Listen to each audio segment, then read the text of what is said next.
We'll just do it. All right. No, it's a mute. Sure. There's immunity. The plaintive looks by my colleagues. Good afternoon, everyone. Welcome to the Energy Utilities Technology Committee. My name is Melanie Sachs. I'm proud to be the House Chair of this committee, as well as representing the wonderful community of Freeport. Would like to invite my colleagues to introduce themselves, and we'll start over here with Representative Thank you, Wadsworth. Madam Chair. Good afternoon, everyone. My name is Nathan Wadsworth. I represent Southern Oxford County, House District 82.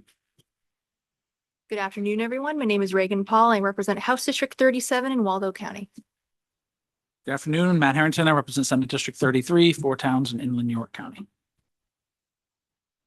I am Chris Kessler, representing part of South Portland and a smidgen of Cape Elizabeth.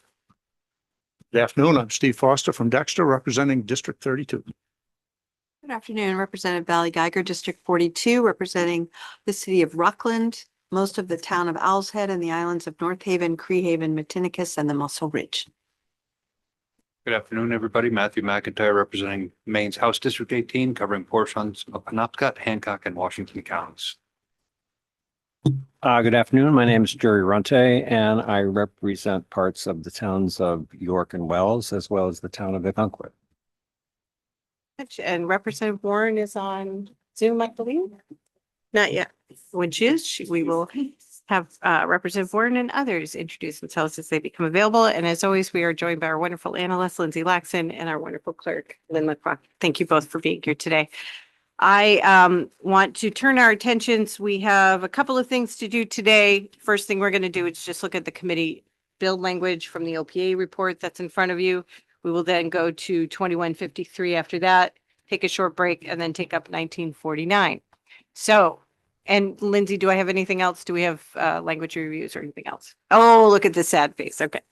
So, and folks, there is a clipboard with signatures, so please do sign as it comes near you. So we will start with the committee bill language. Excellent. So as promised, I want to bring this back to you before this goes to the revisor's office. And what will happen, this will print like it will print as a regular LD and then presumably get referred to EUT for a public hearing. But I just wanted to give you a heads up as to what the language would look like. There were no substantive changes from the language you saw before, with the exception of removing a sentence which said that rules would be routine technical, and it's because it's otherwise covered in that section. So unless there are any objections, this will go through the revisor's office and get printed and referred back. Committee, any questions, concerns, changes to the language that we voted out? It's pretty much the same. Seeing none, thank you for that, Lindsay. So that being said, we will open up the work session on LD 2153, an act to transfer the responsibilities of the Governor's Energy Office to the Department of Energy Resources. Lindsay, you have the bill analysis. Yes. So I just want to make sure everybody's got the appropriate papers in front of them. You should have a blue bill analysis from me. You also should have a copy of a table that was created by Caroline, at the department, going through all of the changes. And so this was emailed out to the committee on the 30th as well. There should be a one-pager. Everyone should have that with a proposed change that the department is requesting to the bill. So this bill analysis is going to look a little bit different. As I'm sure you noticed, the bill itself is very large and has a lot of sections. This was a result of LD 1270 establishing the department. It included unallocated language directing the department to work with the revisor's office and OPLA staff, which was me, in basically affecting the transition of responsibilities from the governor's energy office over to the department, which necessitated a lot of tiny cleanup items. And that's what the majority of this bill does. The way it's divided, we have Part A, which are more technical changes, and then Part B, which are slightly more substantive changes that were requested by the department. So I had previously reviewed Caroline's chart that she distributed to make sure it matched with sort of my understanding of each of the changes that is in the bill. And there are only a few things I want to flag for you, but all of this does, I think, accurately represent what this bill is doing. So I will walk through what we've got for the summary. Part A of this bill transfers responsibilities of the governor's energy office to the Department of Energy Resources. Part B of the bill does the following. So these are the slightly more substantive changes. Includes the Department of Energy Resources within the list of agencies that are subject to review in accordance with the State Government Evaluation Act. It provides that any all other balance remaining in the department's general fund account at the end of any fiscal year must be carried forward for use in the next fiscal year. It requires the Department of Administrative and Financial Services, Bureau of General Services, to consult with the department instead of the PUC in establishing rules related to energy efficiency standards for the construction of new or substantially renovated state-owned or state-leased buildings and buildings built with state funds. It includes the department within the definition of agency for the purposes of the Tribal State Collaboration Act. It requires the department, instead of the PUC, to adopt routine technical rules governing offshore wind procurements pursuant to the Maine Wind Energy Act. It expands the definition of, quote, primary storage facility to specify that it includes a facility that receives petroleum products into the state by rail or truck. It expands the department's reporting requirement related to shortfalls in supply or anticipated deliveries of home heating oil or kerosene to include all petroleum products. It directs that certain activities of the PUC related to the carbon dioxide cap and trade program are to be undertaken by the Commissioner of Energy Resources. It repeals a provision of law that directed the state controller to transfer any unobligated balances related to the Coastal Zone Management Program remaining in the Bureau of Policy and Management Program, Department of Marine Resources, other special revenue funds, and federal funds to the Department of Energy Resources. I would just note that one probably looks a little weird. This was part of 1270 that was an error. So this is correcting language that should not have been in 1270 when it became law. And lastly, it requires the Department of Energy Resources to review the status of hydropower projects on the St. Croix River by January 1st, 2028, and every 5 years thereafter, and provide a report to the Joint Standing Committee of the Legislature having jurisdiction over energy matters regarding any significant developments or recommendations. Committee had a public hearing on January 22nd and received testimony. And as I noted, Caroline sent out this chart, which I have reviewed, and I'll just flag a couple of things just to sort of point them out. So I guess before we get into the considerations, let's take a look at the chart specifically. So the way Caroline's laid this out, we start with section B. So part B of the bill, those are the more sort of substantive elements. What I did want to flag for you is you'll note that in the summary, it talks about some functions that are currently with the PUC being transitioned to the Department of Energy Resources or to the Commissioner of Energy Resources. So I just wanted to flag those for you. So you see that some of these elements are moving to a different agency. What else? On the bottom of page 3, section B9, this is actually the one I flagged in my bill analysis. This amends existing law regarding the confidentiality of solicitation proposals and contract negotiation materials. So this would be when the department conducts a solicitation or procurement, the materials that are developed in connection with those bids would be confidential. The department indicated in the chart that its intent is to make public certain information regarding these solicitations. And also under that section of law, the commission's approval of negotiated contracts may necessitate the release of certain information to the commission. So essentially the department has, the current law says that proposals submitted in response to a solicitation and materials created or submitted during contract negotiations are confidential. The bill would strike and may not be disclosed. That is actually consistent with our drafting standards. So that is, I think, a technical change, which is fine. But I did want to flag for the committee that when we say a record is confidential and the department holds the record, that means it's confidential. It's not something the department can waive. And so if we say elsewhere in the statute that the department has to provide certain information to the PUC with respect to these negotiated contracts, if they're providing any of these materials that are covered by subsection 9, I think the committee may wish to establish an exception to that to say information can be provided to the commission in accordance with subsection 7, just to make it clear.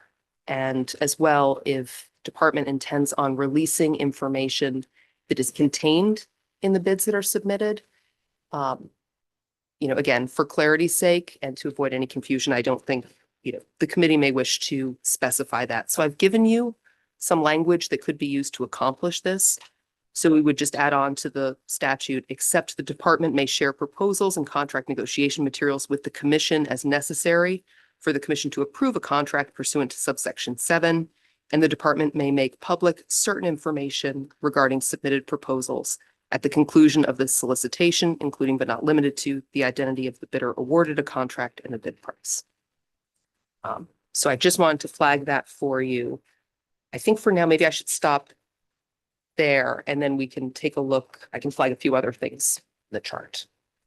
Thank you for stopping. Can I just ask a clarifying question pursuant to subsection 7, since my computer is in there?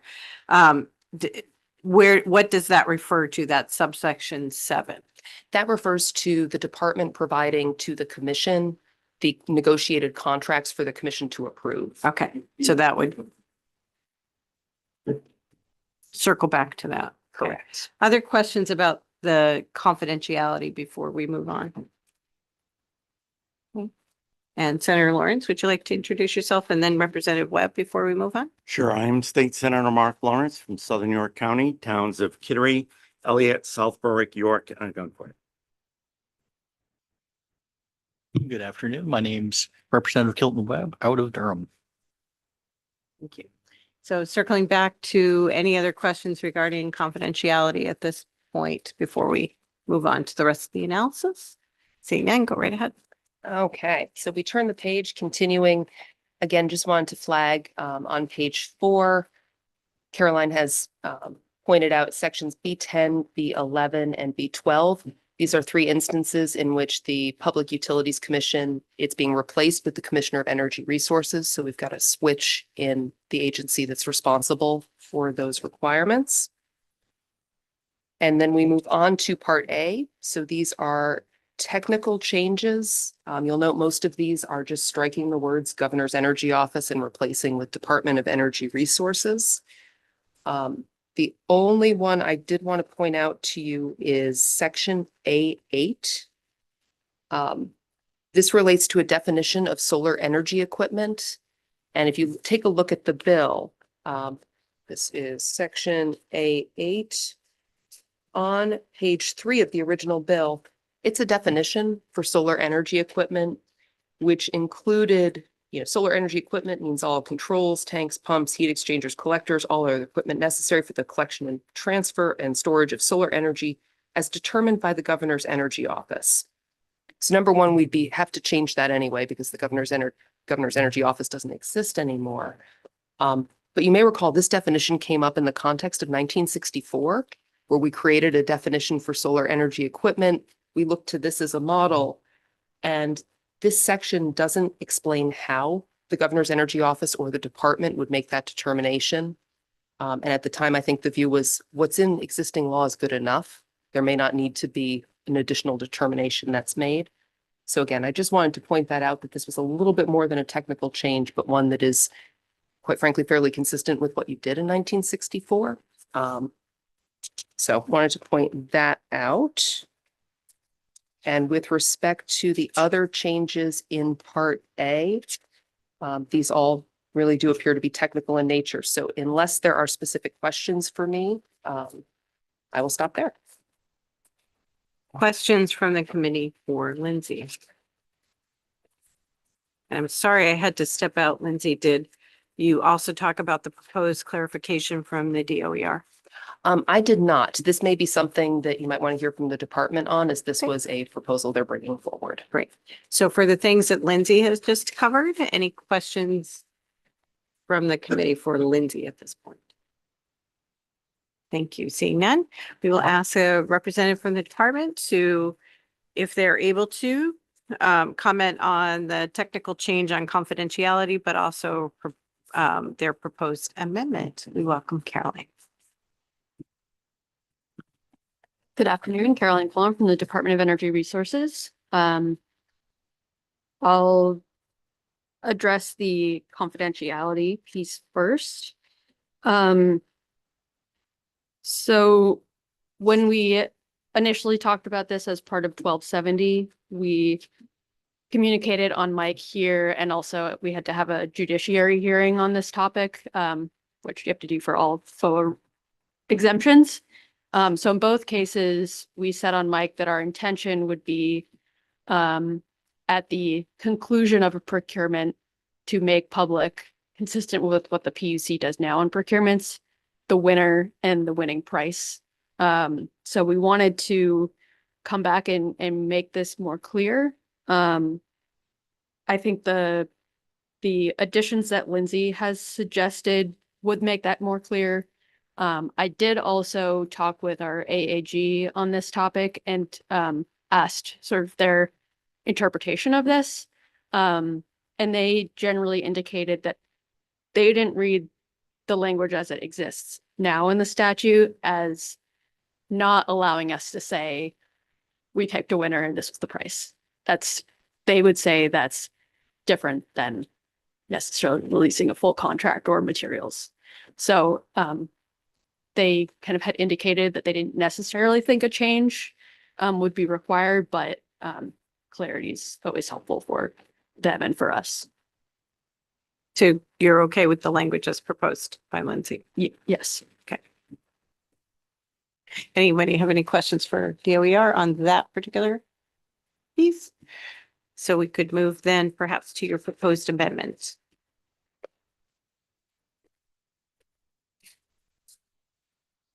Okay, so you should all have this in front of you. So this was a suggestion from the Public Utilities Commission and Title 35A, Section 10313, subsection 7, that is actually the same section that you were referencing around contracts for DOER initiated procurements. So what the clarification here is basically they wanted to make clear what the commission was to do within the 120 days. So it doesn't change the action. So basically it says they either have to approve or reject it within 120 days. If they approve it, they have the same action, which is order the T&D to act with respect to the contract. And if they don't, they may direct us to amend the contract and resubmit it. So they just wanted to make sure that the language clearly matched the intent. And questions from the committee? I can just get a nod from Deirdre at PUC that they've worked together on this, so we don't have to bring up the PUC unless other folks would like that to happen. Any questions at all about anything? Representative Wadsworth. Yeah, thank you, Madam Chair. Caroline, the requirement for the hydropower status on the St. Croix, was that something the governor's energy office was required to do before? It's something I don't recall. Yeah, so that was an interesting one. Lindsay and I did some research on the history of this. It was directed to us, but it had been an item that had moved around, I think, from the state planning office previously. And it referenced a committee name that doesn't exist anymore. So I think when that transfer was made, it was sort of lost in statute. So we've not sent you that. We have not conducted that analysis in the last few years. And I actually checked with the law library, and no one has conducted that analysis since it was created going back to 2012. So part of the change here is to update it that the review would go to this committee, which is a committee that exists.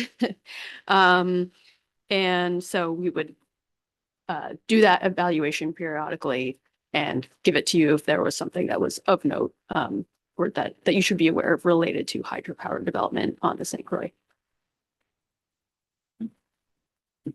Other questions from the committee for the representative from DOER on any aspect of the bill? Seeing none, thank you. I just want to say thanks again to Lindsay. It was quite a big lift to work on this project, and I know I learned a lot about our statutes. Thank you. As always, many, many thanks to you both. Okay, committee, we'll bring it back up to you for discussion, comment, question, motions, etc. Since it's my bill, I'm going to turn the gavel over to my colleague, Senator Lawrence. I guess it is in my name, even though it's not my bill. Great. Any motions? Representative Kessler? Not a motion yet. I wanted to bring up for discussion the part about the State Government Evaluation Act. And in this bill, I think the first time that DOER would have to do that is in 2033. And I think it should happen a lot sooner than that. I think that I would love to be able to see an evaluation of the work that's been done over the past 8 years, for sure. And just starting the clock, potentially, I don't know, just given the way that that the things are going now, maybe like in the 133rd legislature that they would be able to review that. I would love to see that happen a lot sooner than that. So just throwing that on the table. Any other comments from the committee before a motion? Representative Sachs? Just a question. So had you discussed with the department, or do you have a date in mind that you would like to amend B1 to? And then looking at our analyst, is that even permissible under the Government Evaluation Act standards? No, this is late breaking news. This is straight from the mouth right here. Yeah, I had figured 2027.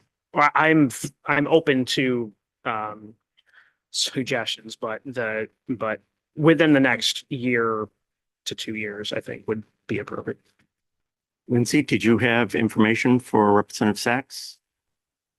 I don't think there's anything that would prohibit the committee from setting a sooner date. I mean, usually agencies are reviewed every 8 years, so hence why I think setting the date out at 8 years of a new agency is created. You presumably, there's been somewhat of a review that took place in the creation of the entity itself. And so you perhaps would want some time to elapse. But I don't think there's anything that would prohibit you from making it sooner. The only thing I might suggest, I can bring up the current statute to take a look. It might be, if depending on the amount of time you want to pass, it might be good to have it set on an 8-year cycle where it's not matched with another large agency. So perhaps the committee wouldn't want to take on the PUC and the department in the same year. So we could certainly take a look at that. I do also want to note, I mean, the department will be providing annual reports to the committee. So it won't be the only opportunity for the committee to take a look at the department, but it is a slightly different review or an oversight function when you do the GEA.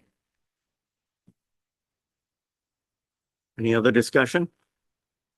I kind of would point out too, that it may be good if we're doing it every year, every 8 years, that we do it at least a year into a new governor's administration, because it takes like 3 months for them to get a commissioner up to speed, and then the commissioner to, get used to what's going on in the office. So maybe late in the, first year of a governor's term.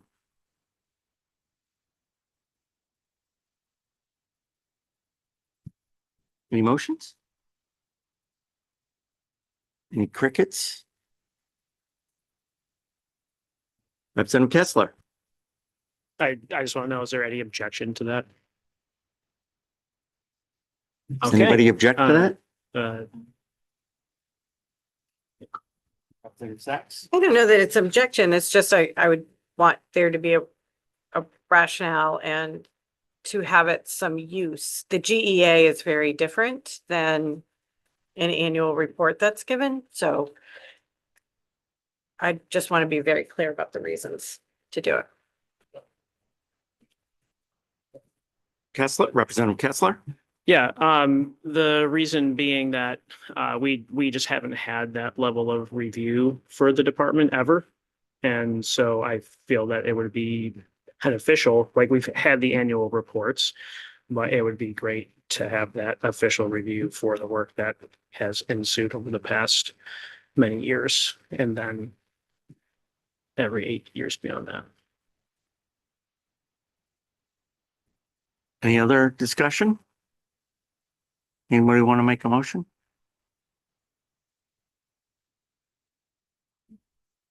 I'll pick not to pass. Representative Kessler? I would motion ought to pass as amended, with the suggestion that I had just made, as well as including the proposed clarification from DOER on that 10.313 subsection 7. And what was this? Yes, and the confidentiality piece as well. Is there a second to that motion? Representative Geiger seconds. Any debate or discussion? Representative Sachs and then Representative Foster. So what's the date under B1 that you're proposing? Let's see, so the second regular session of the 133rd, so what, 2028? Yeah. Representative Foster?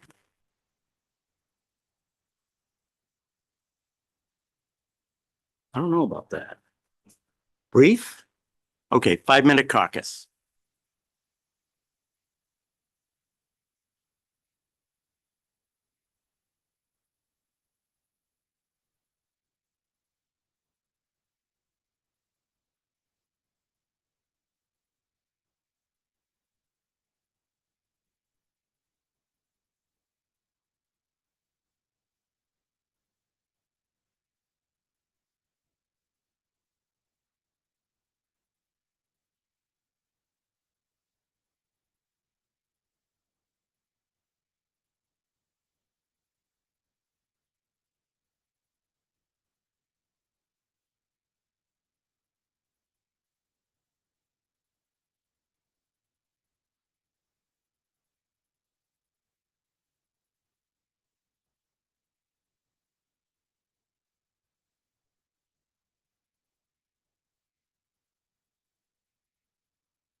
Thank you. Beginning with Representative Runte. Yes. Representative Runte votes yes. Representative McIntyre. No. Representative McIntyre votes no. Representative Geiger. Yes. Representative Geiger votes yes. Representative Foster. No. Representative Foster votes no. Representative Kessler. Yes. Representative Kessler votes yes. Representative Sacks. Yes. Representative Sacks votes yes. Senator Lawrence. Yes. Senator Lawrence votes yes. Senator Harrington. Yes. Senator Harrington votes yes. Representative Paul. No. Representative Paul votes no. Representative Webb. Yes. Representative Webb votes yes. Representative Wadsworth. No. Representative Wadsworth votes no. 7 in favor, 4 opposed, 3 absent. Oh, 2, I'm sorry, but she's here, she just. So the minority report, Without getting into a long soliloquy, we'll just leave it at, Not bad. okay, so that's a vote on that bill. We'll take a brief break for a caucus. How long do you think? 2 o'clock? Yeah, it should be. Why don't we say 2 o'clock? Check back in at 2 o'clock.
We are on LD 1949.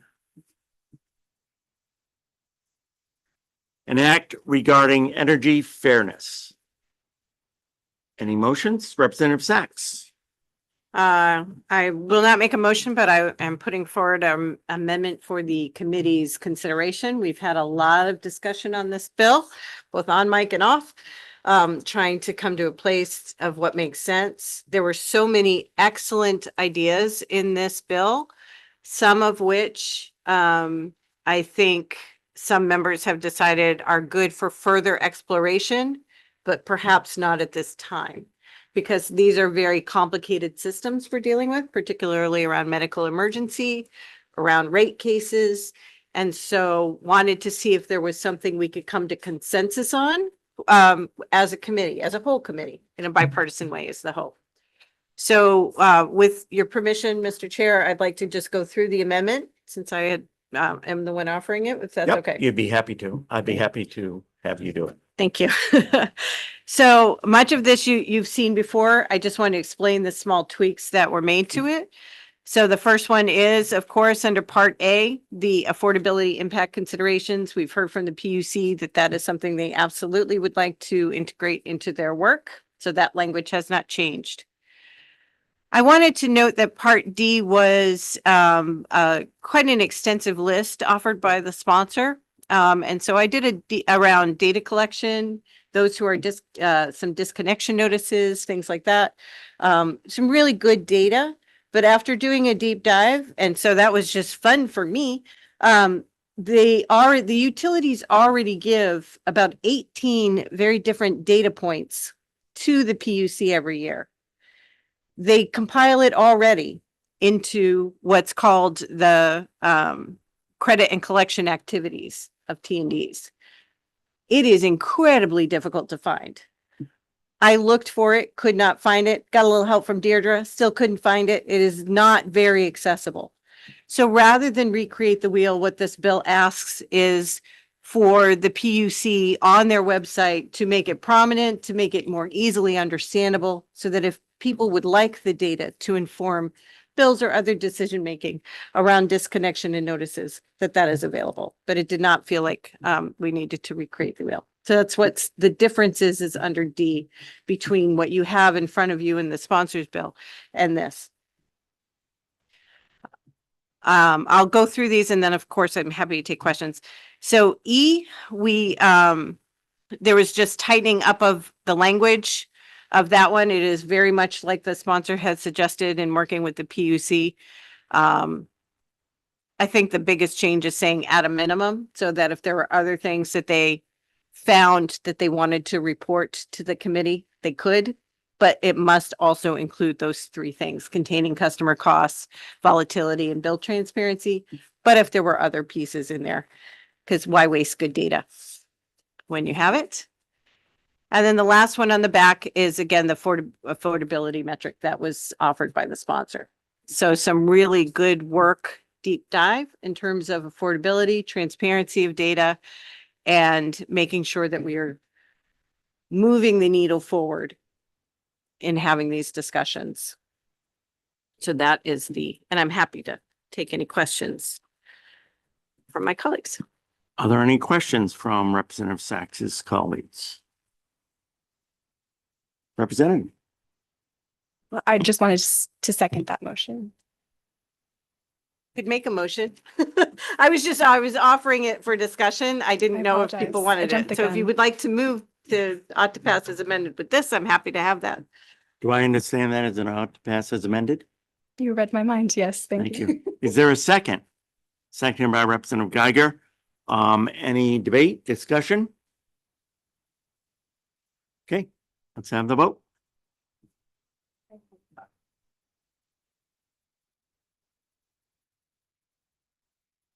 Now, you don't have to take it if you don't want to, Steve. I think Melanie wants to.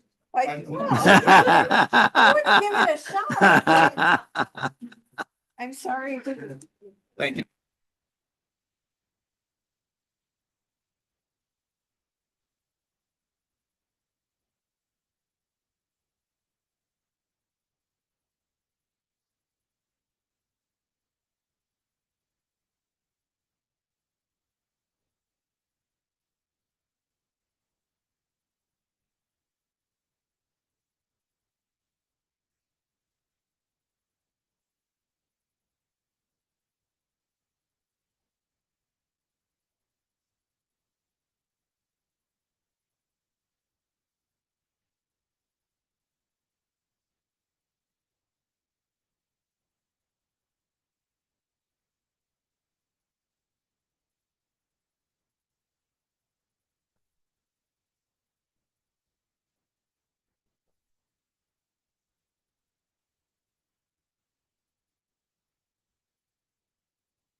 Okay, we all set for the roll call? Lynn? Begin this time with Representative Wadsworth. No. Representative Wadsworth votes no. Representative Webb. Yes. Representative Webb votes yes. Representative Paul. No. Representative Paul votes no. Representative Warren. Yes. Representative Warren votes yes. Senator Harrington. No. Senator Harrington votes no.